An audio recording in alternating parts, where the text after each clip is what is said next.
Ya, bernama radio stesen berita bisnes anda. Ikuti podcast Bernama Radio di aplikasi Spotify dan follow kami di laman media sosial Facebook, Twitter dan juga Instagram. Kata cariannya adalah Bernama Radio. Baik, dan waktu ini kita dalam program Rukun Negara Awal. Okey, dan tetamu kita pada hari ini sangat istimewa ya. Pasti semuanya biasa tengok usahawan kita ni dekat kaca televisyen. Usahawan nampak kat kaca televisyen ni, maksudnya popular lah tu. Ya. Okey, jadi kita bersama-sama Encik Azmi Zainal, Ketua Pengarah The Wholesale Milk Company Sdn Bhd, pengeluar jenama susu segar tempatan Farm Fresh. Bagi sikit tagline. Ini barulah susu segar. Itu dia. Okey, topik kita usahawan negara bantu ekonomi dalam program Rukun Negara Awal. Assalamualaikum Encik Azmi. Waalaikumsalam warahmatullahi wabarakatuh. Terima kasih kerana bersama dengan kami di Bernama Radio. Sama. Saya rasa macam mimpi pula. Saya tengok dekat TV kan. Dengan membawa susu Farm Fresh itu. Dan hari ini di depan mata. Dan topik yang kita bawakan ini pun sangat sesuai ya dengan Encik Azmi. Dan sebelum ini kita tengok pernah kita dengar juga ya heboh di media sosial berkaitan dengan isu produk tenusu terkenal di negara ini iaitu Farm Fresh. Dan tentunya banyak tanggapan, banyak juga pendapat yang diberikan oleh masyarakat. Tidak kurang juga ya terdapat di laman media sosial ya, Facebook yang menyiarkan pendapat peribadi tentang pelbagailah perspektif mereka ini. Okey, dan kita nak tanyakan kepada Cik Azmi, apabila disebut mengenai tokoh usahawan yang berjaya di Malaysia, pasti semua membayangkan Tan Sri Tony Fernandez contohnya, Tan Sri Syed Mohtar Al-Bukhari ya, Robert Koch, Ananda Krishnan, Tan Sri Azman Hashim, ramai lagi. Jadi kebanyakan nama-nama ini sudah sering kali disebut dan sudah umum kenali. Tetapi siapa pula tak kenal dengan nama ataupun jenama tempatan yang memang bukan sedang meningkat naik pada saya, dah memang mungkin dah naik lah sekarang ni, cuma nak naik lagi iaitu produknya Farm Fresh. Okay, kita nak tahu sedikit tentang latar belakang Cik Azmi lah, macam mana ya permulaan mula berniaga kan dengan akhirnya keluar produk Farm Fresh ni. Assalamualaikum semua. Saya usahawan yang tak Tan Sri lah tadi. Tadi semua Tan Sri kan. Tak lama lagi lah tu. Kita ni bela lembu kan. Mula saya berniaga ni, saya ingat mula Farm Fresh ni kita mula 2010, 10 tahun yang dulu. Kita mula dengan 60 ekor lembu. Saya bersama rakan kongsi saya, Mr. Loy, kita bangunkan perniagaan kita dengan serba-serbi kecil. Kemudian ia dapat menarik pelaburan daripada Khazanah, dan Khazanah menjadikan syarikat kita ni adalah syarikat strategik pelaburan dia untuk food security daripada itu. Jadi kita berkembang daripada situ. Dan alhamdulillah pada hari ini kalau kata kita tengok Farm Fresh pada hari ini, daripada segmen susu segar kita, brand Farm Fresh itu sendiri menguasai lebih kurang 50% daripada pasaran tempatan, dan 5% lagi datangnya daripada brand Yara kami, daripada produk kami daripada Australia. Kita ada ladang di Australia juga. Dan keseluruhannya 55% pegangan saham market share Farm Fresh di segmen susu segar tempatan. Baik, itu dia permulaan Okey, jadi bagaimana tercetusnya idea untuk mengeluarkan jenama atau produk Farm Fresh ini? Pada waktu tu kita tengok kebanyakan produk-produk tenusu yang dijual di pasar raya pada waktu tu banyak susu-susu yang dibancuh semula dan juga berasaskan susu tepung. Tak banyak susu segar ni. Susu segar kerana tidak ada pengeluaran secara besar-besaran di negara kita, kerana pada waktu itu isunya ialah mungkin kita tiada baka, cuaca kita tidak sesuai. Dan kita tampil sebagai satu syarikat integrated dan kita nak ambil market share. Kita nak bagi awareness kepada rakyat Malaysia ni supaya diorang lebih banyak minum segar, susu segar, supaya kualiti dia punya khasiat lebih banyak. Jadi bermula daripada situ kita mula buat awareness di supermarket dengan kempen-kempen kita. Masa tu kita tak mampu lagi nak masuk TV. Dan jadi kempen-kempen kat supermarket daripada mulut ke mulut kebaikan susu segar. Jadi perlahan-lahan dia Berkembang, dia berkembang, dia gain traction dan berkembang, dan pada hari ini alhamdulillah lah, macam yang saya cakap tadi, kita punya market share dah sampai 55%. Jadi ideanya kerana pada waktu itu adalah ramai orang minum susu bancuhan semula dan juga susu tepung yang dah diproses. Kenapa kita tak minum susu segar? Jadi oleh kerana cabaran betul-betulnya segar, betul-betulnya segar. Macam kita punya tagline saya kalau kata kita 48 hours daripada ladang kita dah sampai ke chef pasaraya. Wow. Itu segar dia. Tahap segar dia tu. Tahap segar betul ni. Sebab itulah dia punya tagline, ini barulah susu segar. Betul-betul segar ni Cik Azmi betul-betul bagi segar. ni. Okey, itu tentang bagaimana bermulanya perniagaan Farm Fresh ini. Dan kita nak recap balik mungkin beberapa tahun sebelum ini kan, bagaimana Encik Azmi menceburkan diri dalam dunia perniagaan ini. Sebelum ni memang orang meniaga ke ataupun pernah bekerja di mana-mana? Jadi silakan Encik Azmi kongsikan bersama-sama dengan kami. Saya ingat saya meniaga ni memang minat daripada dulu, kerana kita ni masa sekolah dulu nakal, tak berapa bukan tak pandai, nakal. Jadi ramai kawan-kawan dah berjaya, kita tak berjaya. Jadi salah satu dalam fikiran saya untuk untuk bersaing dengan rakan-rakan sekolah dulu, kalau kata kita dah kerja macam sekarang ni, berniaga agaknya mungkin boleh. Jadi saya mula berniaga. Macam-macam berniaga, sambil kerja tu berniaga juga kerana minat berniaga untuk berjaya. Buat direct selling, mulanya dengan direct selling lah kan, yang tak ada modal, direct selling, jual produk itu, jual produk ini, macam-macam jenis perniagaan yang saya buat sehinggalah baru sampai ke tahap ini. Kan? Jadi proses perniagaan ni dia satu proses yang panjang. Jadi kalau kata kita nak tengok hasil berniaga 1 tahun, 2 tahun, 3 tahun baru kita dapat hasil, kita nak tengok hasil yang cepat begitu, dia bukan begitu. Jadi minat dan semangat tu yang kena ada. Baik. Jadi saya mula dengan direct selling, kemudian dia naik sedikit-sedikit. Itu sebagai pengalaman bagi saya, untuk saya pada hari ini mungkin yang dulu-dulu yang saya gunakan itu boleh diguna pakai pada hari ini. Ilmu yang dulu 30 tahun dulu tiba-tiba boleh pakai sekarang. Itu dah 30 tahun pengalaman.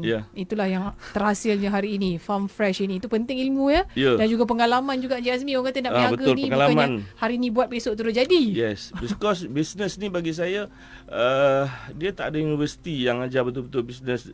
Dia adalah yang universiti business, tapi universiti, the real university ni bila you betul-betul business sendiri.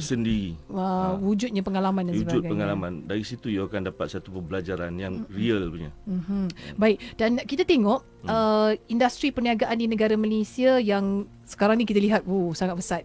Apa berniaga pun kita tengok macam berniaga gula-gula pun jadilah kau ni. Contoh macam tu rata-rata rakyat kita juga memang menjadikan perniagaan sebagai bidang ataupun sumber pendapatan mereka.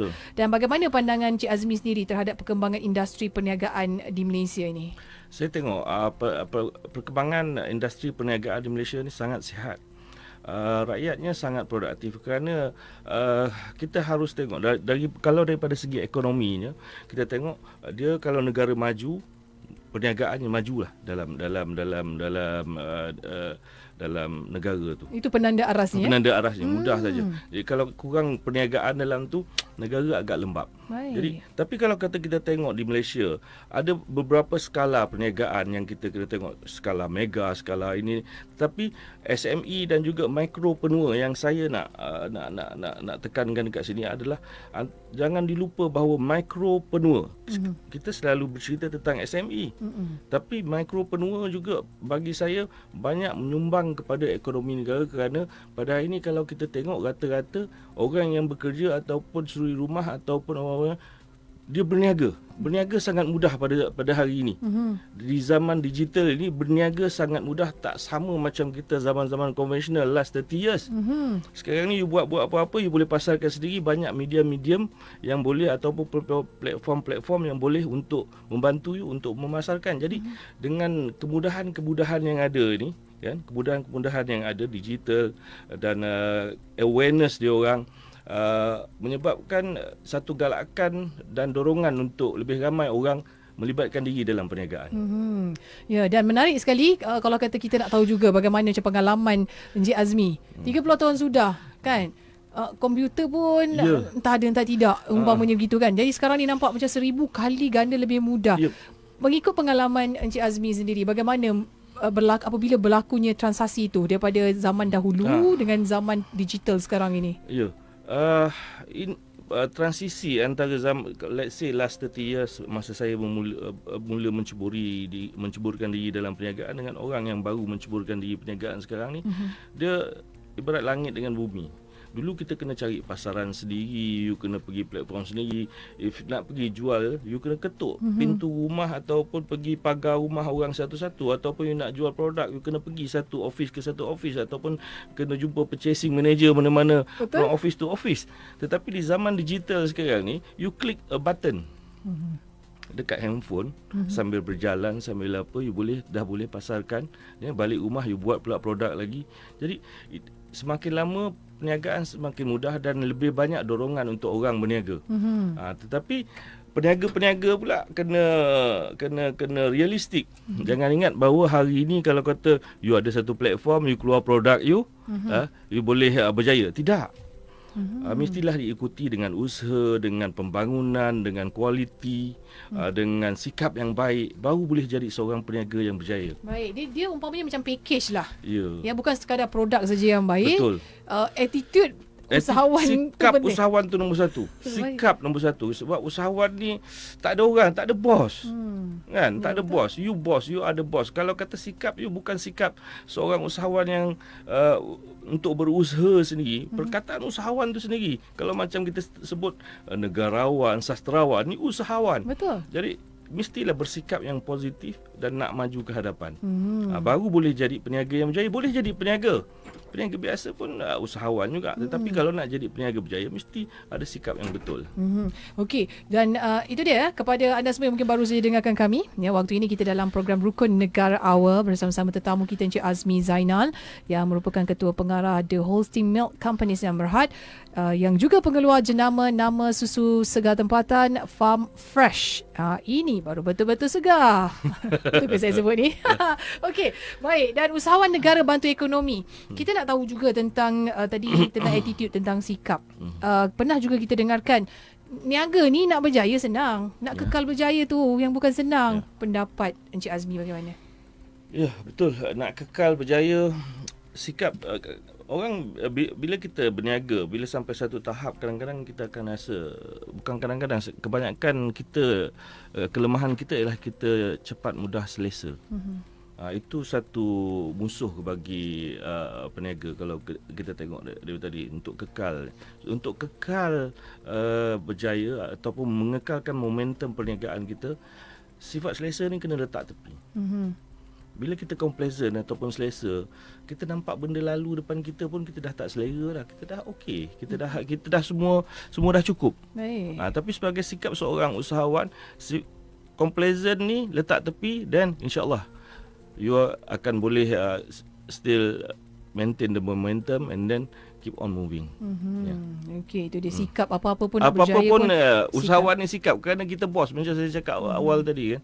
Kalau kata kita tak ubah sikap kita and then kita tak bentuk sikap kita. Kita perlu bentuk sikap kita sendiri untuk jadi usahawan berjaya. Kalau kata kita di mulut saja dan usaha kita tidak ke arah untuk berjaya tadi, just jangan buang masa lah, pergi kerja. Dia jadi angan-angan lah. Dia tak jadilah impian. Dia jadi angan-angan lah kan.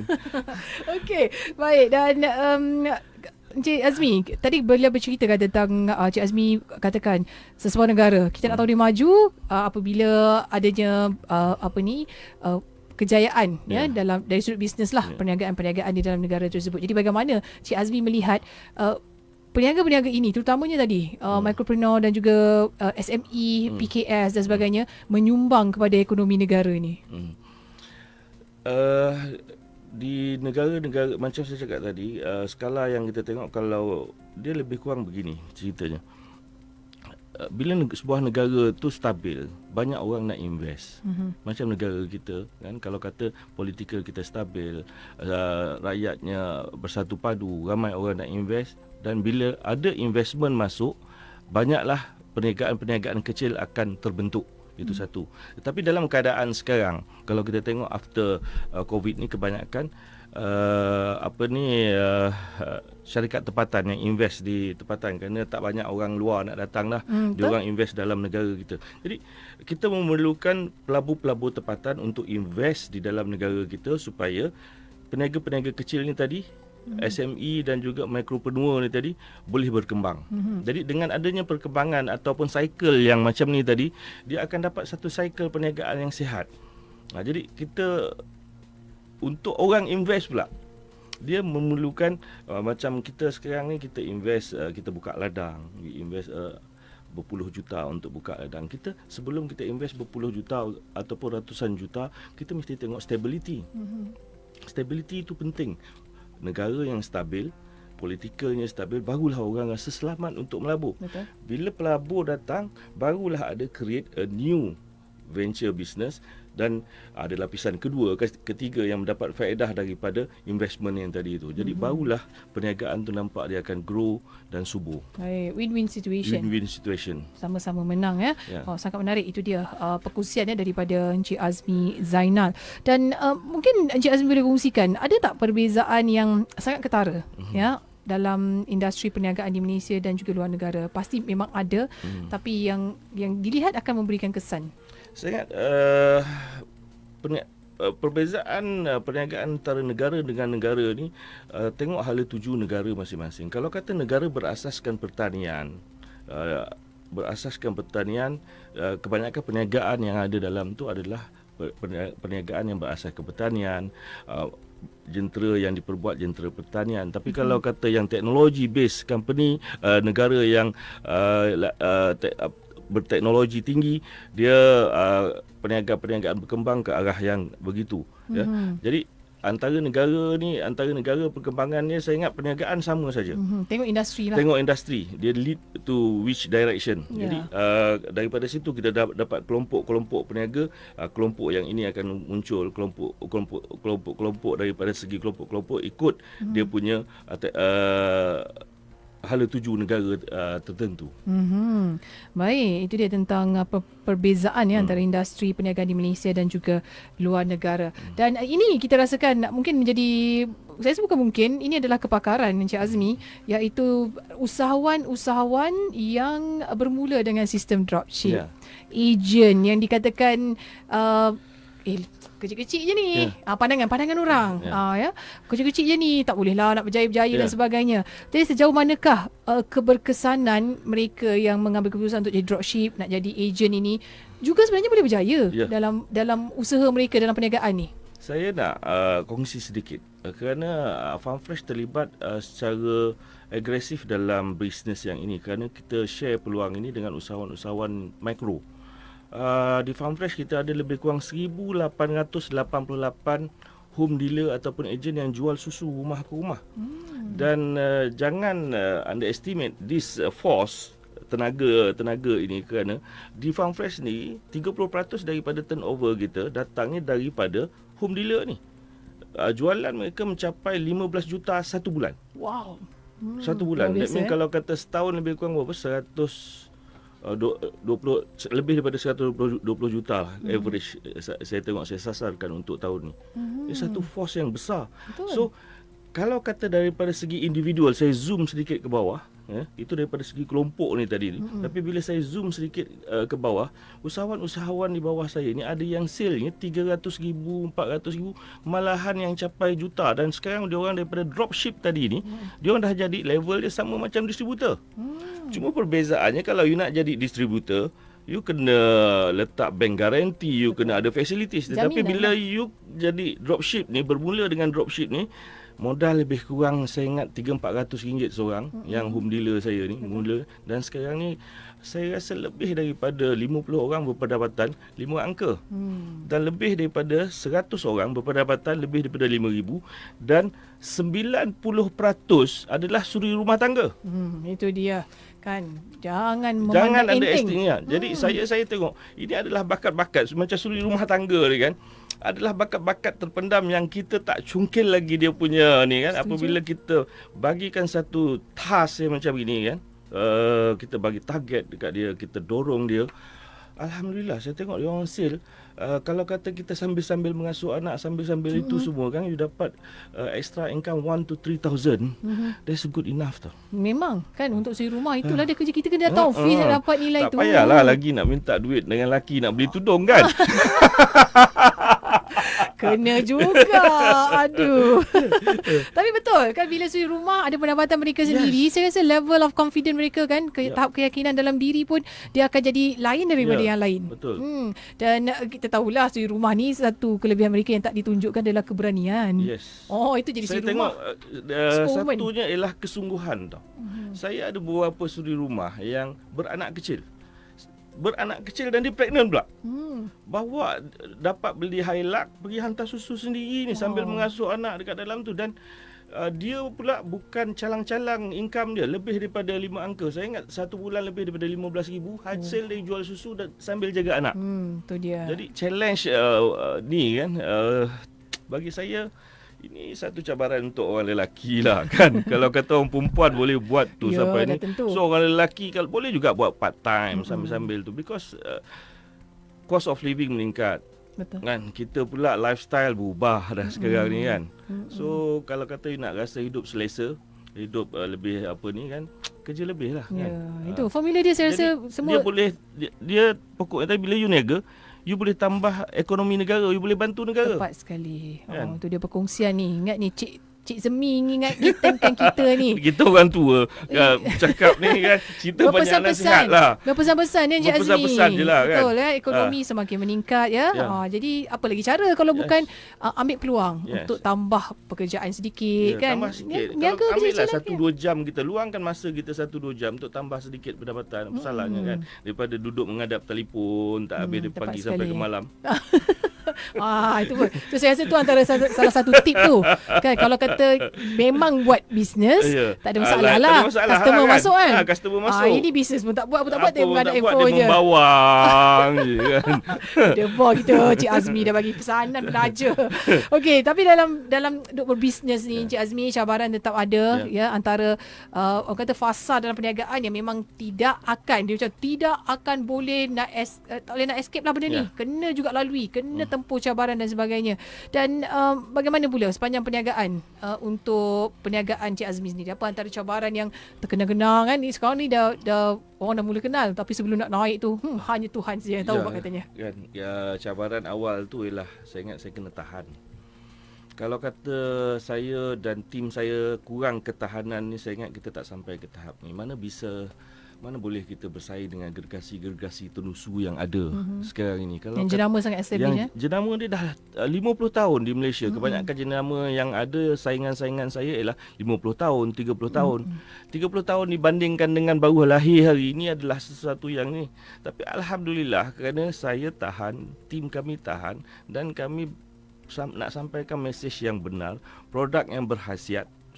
Saya ingat cabaran dia ialah kita dapat mengatasi cabaran ni tadi dengan buat kerja dengan ikhlas dan bersungguh-sungguh, dan mesej kita sangat jelas untuk memberi hasil. Yang berjaya ini kerana saya ingat Allah tolonglah. Dia tunjukkan jalan, dia mudahkan jalan.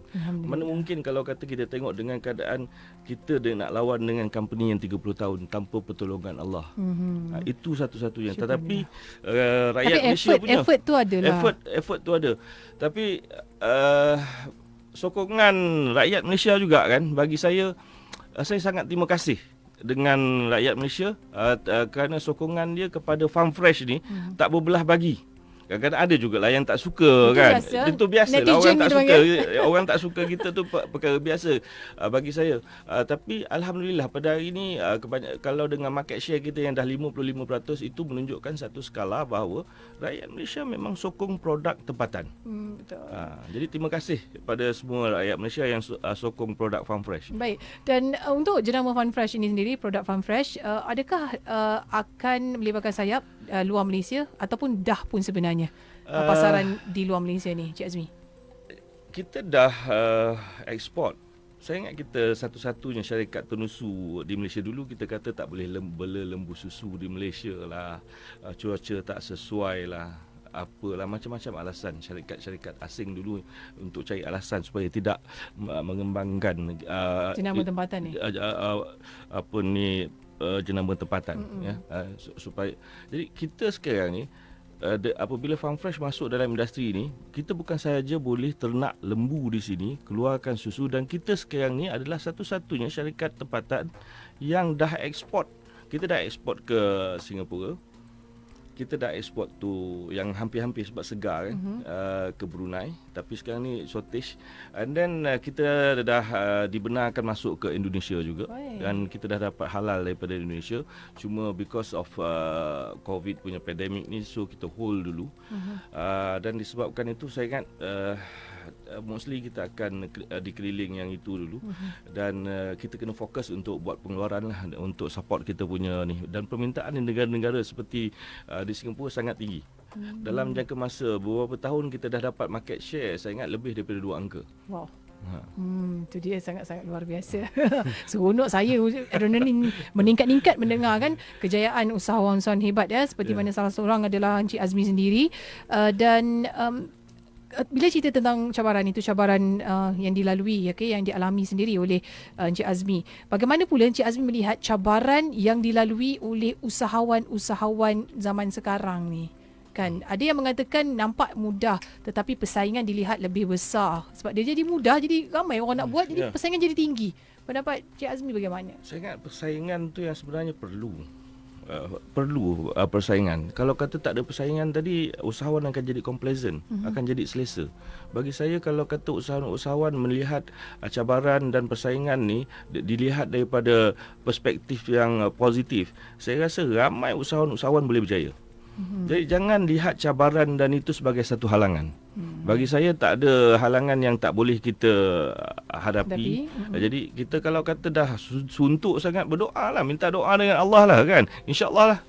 Boleh ajalah kan. Yang penting halangan tu jangan jadikan cabaran ataupun apa ni, jangan jadikan dia satu benda yang ni. And then especially cabaran paling besar ialah untuk mengubah sikap usahawan itu sendiri. Tak ada benda lain yang bukan kata dekat government sector ataupun pasaran ataupun machinery ataupun itu. Kalau you ada sikap yang betul, semua tadi you dapat atasi. Dia sikap tu lebih penting lah lagi betul. daripada cabaran lain. Dia kalau sikap okey, semua sikap akan dapat semua okey. Wow, luar biasa. Baik, dan tahap rakyat Malaysia dalam menyokong perniagaan jenama-jenama tempatan ni, pendapat Encik Azmi bagaimana? Tadi Encik Azmi ada kongsikan juga sebenarnya untuk Farm Fresh sendiri, support daripada rakyat Malaysia luar biasa. Jadi secara keseluruhannya perlu bagaimana Encik Azmi? Saya tengok rakyat Malaysia sekarang very patriotic lah. Saya daripada saya melihat. Dan diorang lebih menyokong sekarang ni lebih terbuka menyokong beramai-ramai produk tempatan. Tapi kita jangan pula kita nak sokong produk tempatan sampai kita hilang etika. Tapi kita produk tempatan pula untuk mendai sokongan tempatan ni, sokongan daripada rakyat ni, jangan kita leka kerana kita produk tempatan nanti orang rakyat tempatan akan sokong kita. Tidak. Usahawan tempatan pula haruslah meningkatkan dia punya kualiti daripada dia punya perkhidmatan, servis dan juga dia punya rantaian nilai tadi tu. Jadi benda-benda ni semua harus selari. Jadi pengusaha ataupun usahawan tempatan, tingkatkan you punya kualiti, you punya servis, barulah rakyat tempatan dengan happynya akan support you. InsyaAllah rakyat akan support. Berbaloi lah umpamanya kan ya. Apa what we give we get back lah. Itu yang paling penting sekali. Baik, sebelum kata kita berakhir dengan Encik Azmi, nasihat dan juga saranan Encik Azmi kepada usahawan-usahawan muda yang dilihat ataupun yang kita tengok ni baru berjinak-jinak kan, nak melangkah dalam dunia perniagaan ini, apa yang perlu mereka persiap sedia pada diri mereka? Bagi saya, nasihat saya kepada usahawan-usahawan baru yang ni, selamat datang ke dunia perniagaan. Dan perniagaan ni ibarat satu perjalanan yang panjang. Jangan ingat nak cepat kaya. Timbul ilmu sepanjang perjalanan tu, improvekan diri kita, betulkan sikap kita. Saya ingat kita akan sampai ke sasaran. Dan sentiasa letakkan satu sasaran ataupun target kita nak pergi ke sana, ke mana, dalam jangka masa bila. Barulah kita spesifik untuk kita boleh berjaya. Kadang-kadang apa yang kita rancang tak semestinya jadi. Tetapi sebagai usahawan, kita kena cepat bertindak. tak boleh leka. Kalau tak jadi, jangan cepat putus asa. Pokok pangkalnya macam saya cakap daripada awal, semangat dan sikap kita kena betul. Itu saja bagi usahawan. Tak ada benda lain. Sebab Kunci kita utama, sebab kita nak jadi bos, tahu. Jadi kalau bos yang tak boleh dicontohi, yang tak dia takkan jadi secara logiknya lah. Baik. Jadi itulah dia antara pesanan, sikap tu letak nombor 1 dan bersungguh-sungguhlah dalam perniagaan yang diusahakan itu. Baik, kita nak ucapkan terima kasih kepada Encik Azmi Zainal yang merupakan Ketua Pengarah The Holstein Milk Company Sdn Bhd dan juga pengeluar jenama susu segar tempatan Farm Fresh. Inilah apa tadi? Ini barulah susu segar. Itu dia. Kalau kata saya selalu pantun. Silakan. Sebab orang-orang lama-lama ni pantun ni penyedap bunyi. Boleh, kan? silakan. Buah cempedak di luar pagar, ini barulah susu segar. Itu biasa dengar juga tu. Okey, sekali lagi terima kasih Encik Azmi kerana bersama-sama dengan kami dalam program Rukun Negara Hour pada waktu ini. Dan anda semua terus ikuti kami di laman media sosial Facebook, Twitter dan juga Instagram. Kata cariannya adalah Bernama Radio. Terus dengarkan kami, stesen berita bisnes anda. Terima kasih Encik Azmi. Sama.